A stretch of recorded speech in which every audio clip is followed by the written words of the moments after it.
Hello everyone, मेरा नाम है विकास त्यागी और आज का हमारा टॉपिक है permutation and combination. So permutation and combination पढ़ने से पहले हम थोड़ा सा एक बेसिक कॉन्सेप्ट के बारे में जानते हैं, fundamental principle of counting. So fundamental principle of counting में दो रूल होते हैं। पहला होता है multiplication rule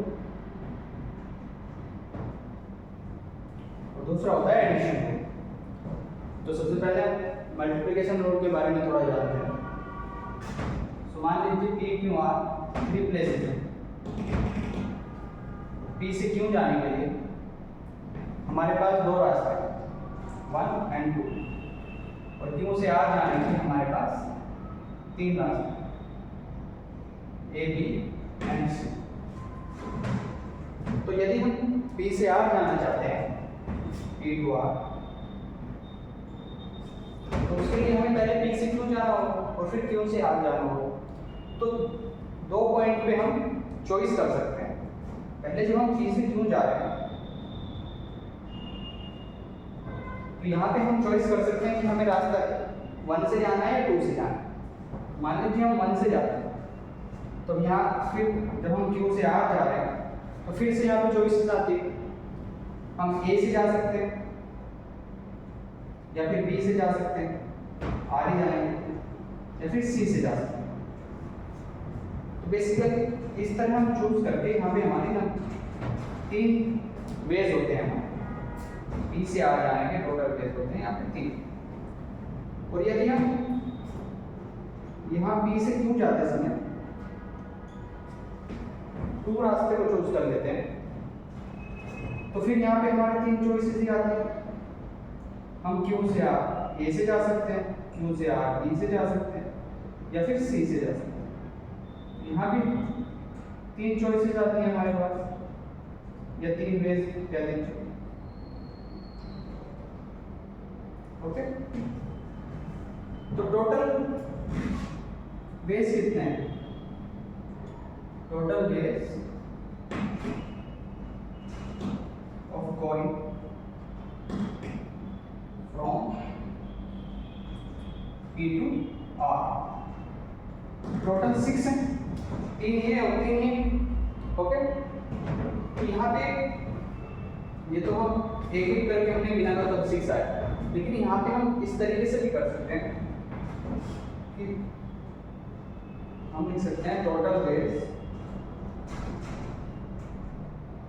of going from P to R। तो P से R जाने के लिए टोटल वेज कितने हैं? Number of veg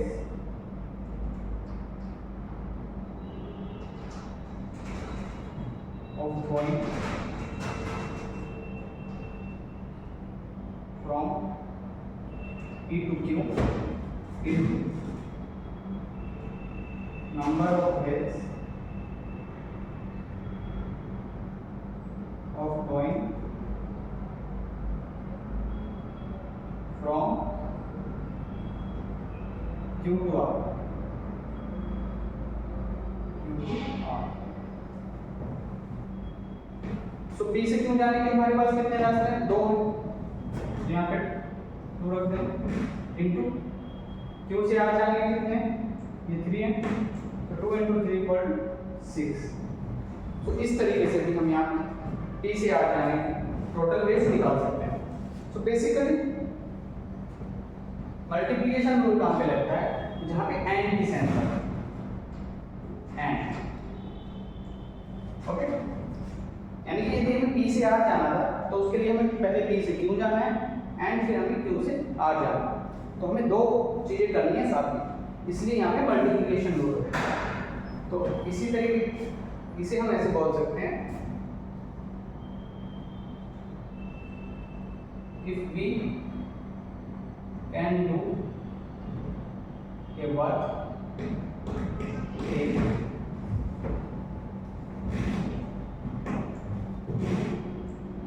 in m ways and a work B can be done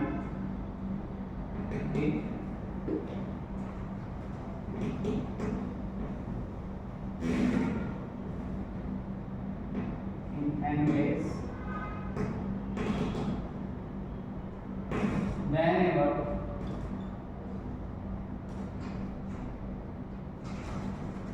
C which is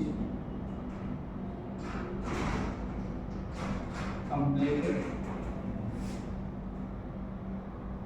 when A and B is done.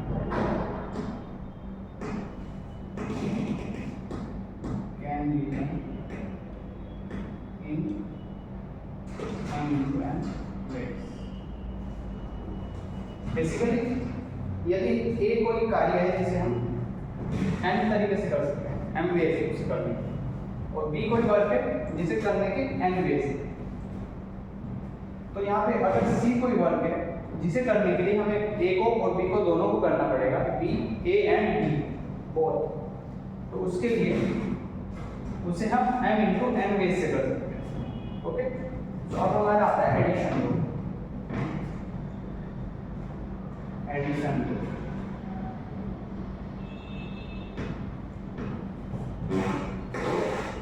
मान लीजिए कोई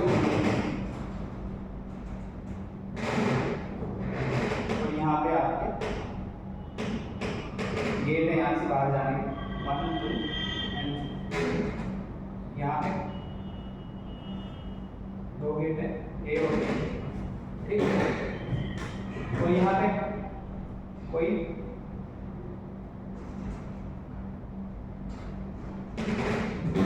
पर्सन खड़ा हुआ है और उसे बाहर जाना है रोड, तो वो या तो इन 3 रास्तों से बाहर जा सकता है या तो इन 2 रास्तों से बाहर जा सकता है.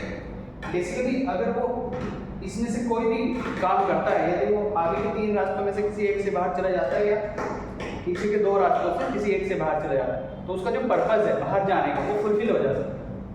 तो बेसिकली यहाँ पे सेंस करते हैं हमारी 4 की 4.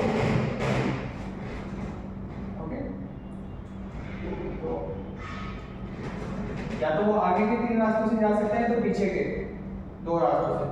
तो total number of veg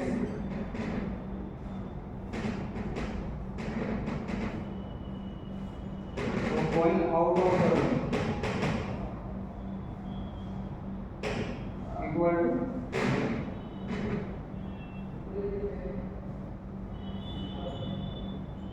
3 choices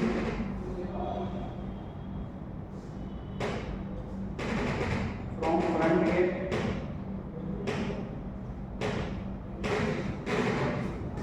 तीन तरीके से वो आगे से जा सकता है, plus 2 choices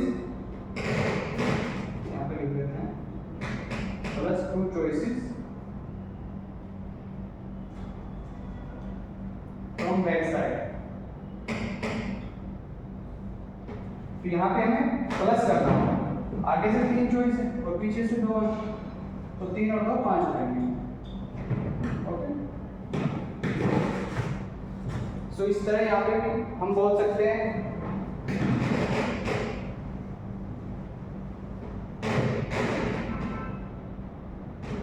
if A is a verb can be done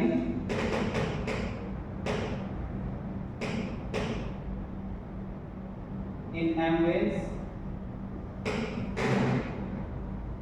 and B is a verb can be done in n ways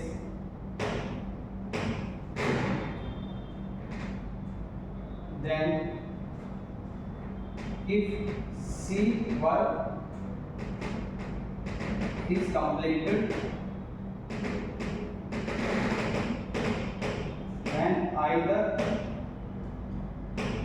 of the two is done.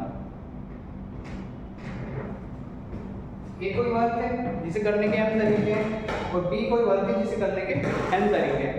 तो सी अगर कोई वर्क है जिसमें या तो हम ए को कंप्लीट करते हैं या तो बी को कंप्लीट करते हैं, तो सी हमारा कंप्लीट हो जाता है। तो सी को करने के कितने डेज होंगे? Then C can be done in m plus n days. ये जो हमारे प्रिंसिपल हो गए, फंडामेंटल प्रिंसिपल ऑफ काउंटिंग, ये हमारे काउंटिंग करने में काफी हेल्प करेगा। अब हम पढ़ते हैं परम्यूटेशन। सो परम्यूटेशन क्या है?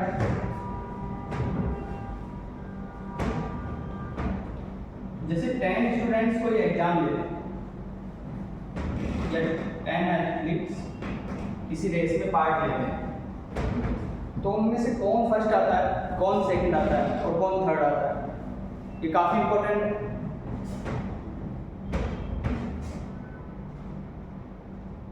सो यदि 10 स्टूडेंट्स को गिव से एग्जाम, ओके, तो पहले 3 प्लेसेस कितने तरीके से यहाँ पे प्राप्त किए जा सकते हैं? तो पहले प्लेस को 10 स्टूडेंट में से कोई भी ले सकता है। अब यदि पहला किसी ने ले लिया तो दूसरे प्लेस के लिए कितनी चॉइस है हमारे पास? 9, ओके, और तीसरे के लिए 8 है। तो यहाँ पे कौन सा प्रिंसिपल लगेगा? यहाँ पे लगेगा, अब ये परम्यूटेशन कर रहे हैं।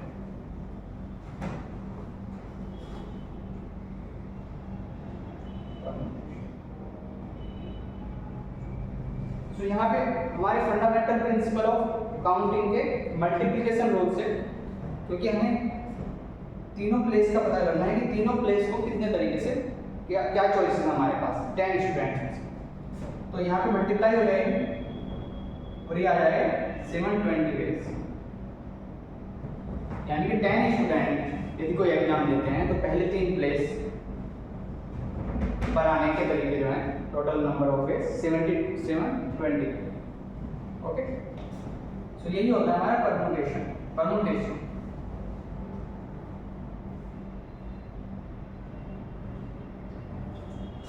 Permutation is an arrangement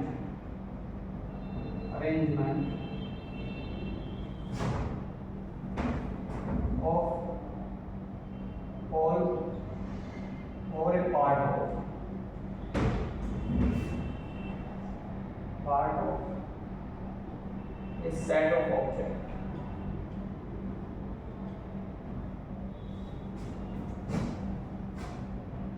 in which order matters, okay। So basically permutation एक अरेंजमेंट है, या तो हम n चीजें लेते हैं, n हमारे पास डिस्टिंक्ट थिंग्स हैं और हम सभी का अरेंजमेंट देखते हैं, मान लीजिए ए बी। तो इनका अरेंजमेंट हम कितने तरीके से कर सकते हैं? तो या तो हम ए बी कर सकते हैं या तो बी और ए कर सकते हैं, ओके। तो यानी कि टोटल 2 वेज है इनके अरेंजमेंट। यदि ए बी सी 3 चीजें हमारे पास, तो इनका अरेंजमेंट हम किस तरीके से कर सकते हैं? हम ए बी सी ले सकते हैं या हम बी सी ए ले सकते हैं या फिर हम सी ए बी ले सकते हैं। अब हम यहाँ पे हमने ए बी सी ले लिया था, ए सी बी भी ले सकते हैं, ओके, और बी ए सी भी ले सकते हैं या फिर सी बी ए ले सकते हैं। यहाँ पे ऑर्डर काफी इंपॉर्टेंट है। यहाँ पे पहले ऑर्डर में ए, दूसरे में बी, तीसरे में सी। यहाँ पे पहले में तो ए ही है लेकिन दूसरे में सी आ गया और तीसरे में बी चला गया। तो इस तरह ये डिफरेंट परम्यूटेशन है। टोटल कितने हो गए? 6। या हम 3 में से 2 चीजों का कर सकते हैं परम्यूटेशन, ए बी ले सकते हैं AC ले सकते हैं या BC ले सकते हैं, ठीक। AB हम BAB ले सकते हैं, CAB ले सकते हैं और CB भी ले सकते हैं। तो यहाँ भी नंबर ऑफ वेज 6। तो basically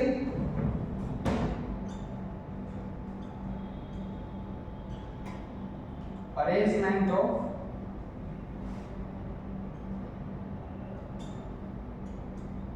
all things out of n distinct things। तो अगर हम ये देखें, हमारे पास n डिस्टिंक्ट थिंग्स हैं और हमें r प्लेसेस पर उनको अरेंज करना है। आपने बेसिकली r का अरेंजमेंट करना है। हमारे पास r प्लेस। तो पहले प्लेस पे हम के लिए हमारे पास कितनी चॉइसेस हैं? पहले के लिए हम n में से कोई भी आ सकता है पहले प्लेस पे। फिर सेकंड प्लेस पे कितनी चॉइसेस हैं? सेकंड पे n-1 चॉइसेस है हमारे पास, क्योंकि पहले तो कोई ना कोई आ चुका होगा, तो फिर हमारे पास n-1 चॉइसेस बचती है। ऐसे ही थर्ड के लिए हमारे पास n-2, ऐसे ही हमारे पास चलता चला जाता है। तो यहाँ पे देखें, अगर सेकंड प्लेस के लिए हमारे पास n-1 थी, थर्ड के लिए n-2 थी, तो r के लिए n-r-1 चॉइसेस हमारे पास होंगे, ठीक। तो टोटल नंबर ऑफ चॉइसेस कितने होंगे? Total choices n into n-1 into n-2 dot dot into n-r plus 1 कर लीजिए, माइनस का अंदर ले लीजिए। तो यही होता है n p r। p से यहाँ परम्यूटेशन भी डॉट होगा,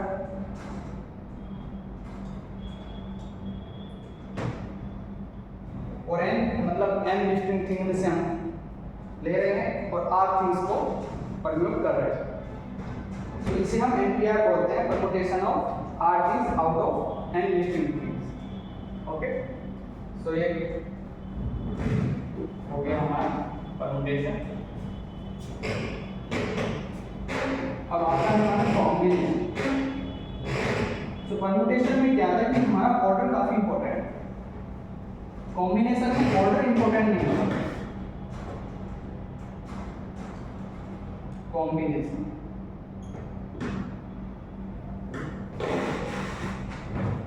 कॉम्बिनेशन में ऐसे देख लीजिए,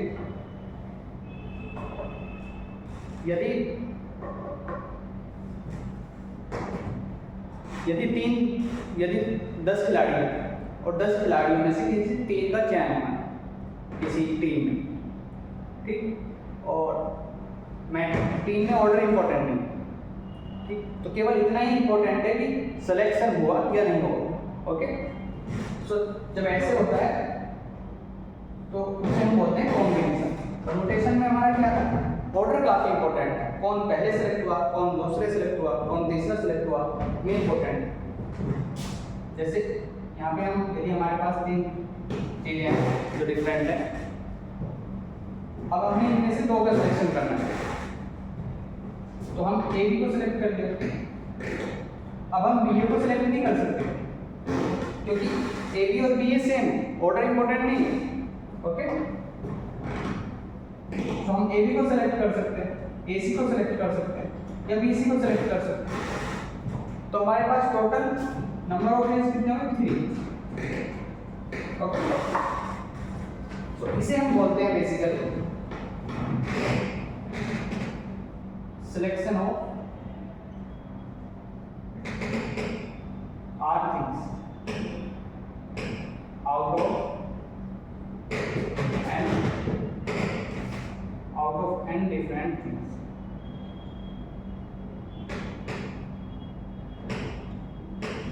और इसे हम NCR से डिनोट करते हैं, NCR। कहीं कहीं पे इसे ऐसे भी लिखा जाता है NR, कहीं कहीं पे इसे ऐसे लिखा जाता है NR। तो अब हम NCR एनसीआर की वैल्यू निकालेंगे। एनसीआर की वैल्यू कैसे निकालेंगे? देखिए यहाँ पे जो हमने एनपीआर की वैल्यू निकाली, तो एनपीआर की वैल्यू क्या है, यहाँ से हम देख सकते हैं, इसे हटा देते हैं।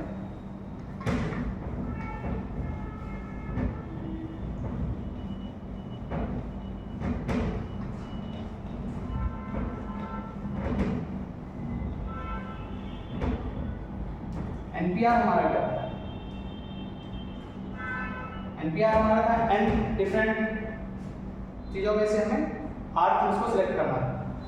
तो हमारे पहले प्लेस के लिए n चॉइसेस थी, दूसरे के लिए n-1 चॉइसेस थी, और इसी तरह हमारे आर्थ प्लेस के लिए n-r+1 चॉइस थी। ठीक, अब यदि हम इसमें यहाँ पे n-r-1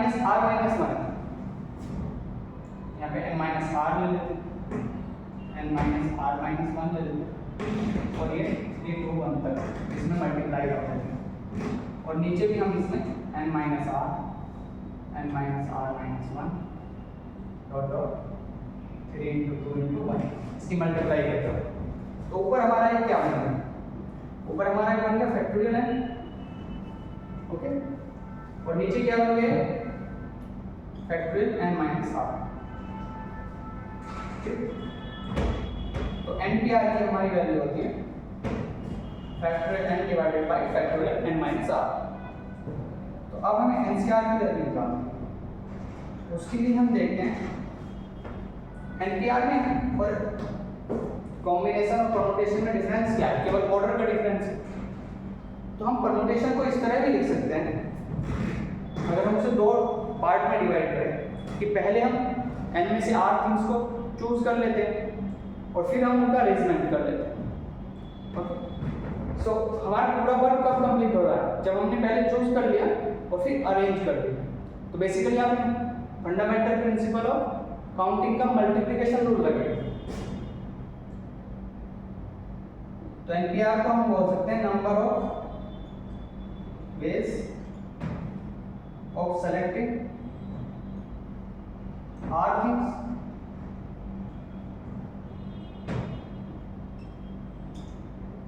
out of n things and different things, yeah, distinct.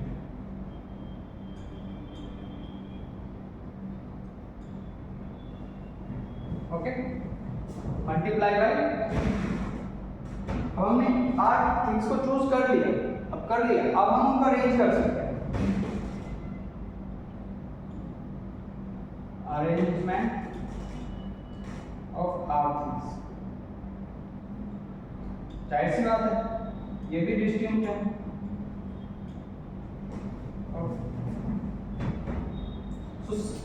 n things में से r थिंग्स को सिलेक्ट करने के नंबर ऑफ वेज कितने हैं? अभी हमने पढ़ा, वो NCR से डिनोट करते हैं उसे NCR इनटू, और r थिंग्स का अरेंजमेंट कैसे किया जा सकता है?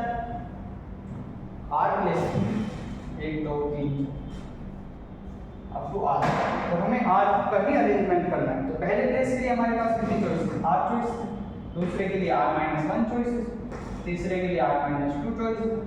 तो इसे हम बेसिकली क्या लिख सकते हैं? लास्ट वाले के लिए 1 चॉइस बच जाएगी, तो हम फैक्टोरियल r लिख सकते हैं इसे। ठीक, तो यहाँ पे लिख सकते हैं NCR इनटू फैक्टोरियल r। यदि हम NCR की वैल्यू निकालें तो ये क्या आ जाएगी? NPR divided by factorial r, और NPR हमारा क्या है? NPR है हमारा factorial n divided by factorial n-r। तो यदि हम NPR की वैल्यू यहाँ पे रखते हैं factorial n divided by factorial n-r, और नीचे हमारा फैक्टोरियल r पहले से, तो ये हमारी NCR की वैल्यू है। ओके, सो इस तरीके से हम number of ways of selection, जब ऑर्डर इंपॉर्टेंट नहीं, NCR से निकाल सकते हैं, और number of ways of permutation, जब हमारा सेलेक्ट भी करना है और फिर अरेंज भी करना है, तो NPR से उसकी वैल्यू निकाल सकते हैं। ओके, सो आज के लिए इतना ही काफी। Thank you for all.